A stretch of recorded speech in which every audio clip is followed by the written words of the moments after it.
جی جی انشاءاللہ سمجھ میں بھرپور کوشش کروں گا، آپ بھی دعا کیجیے گا انشاءاللہ سمجھ۔ السلام علیکم ورحمۃ اللہ وبرکاتہ۔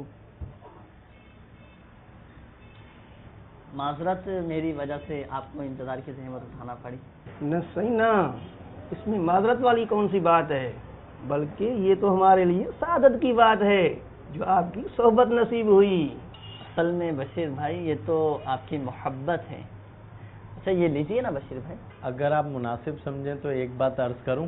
جی ارشاد فرمائیے۔ یہ آپ نے کیا کیا؟ شہزاد بھائی اس طرح کرنے سے ٹی بیگ میں موجود پانی نہ صرف اچھی طرح کپ میں آ جاتا ہے بلکہ ضائع بھی نہیں ہوتا۔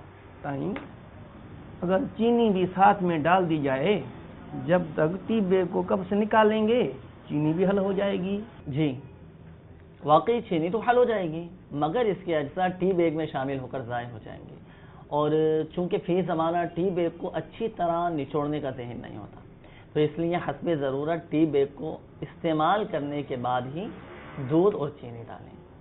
یہ تو واقعی احتیاط کی بات ہے، پر سائیں اس پر عمل کون کرے گا؟ بشیر بھائی اس پر ہر وہ شخص عمل کرے گا جس کے دل میں فکر آخرت ہوگی، اور قیامت کے دن قطرے قطرے ذرے ذرے کا حساب دینا ہوگا۔ آپ دعا فرمائیے اللہ تبارک و تعالی ہمیں نعمتوں کی قدر نصیب فرمائے۔ حکمت ہے مسلمان تیرا گم شدہ خزانہ،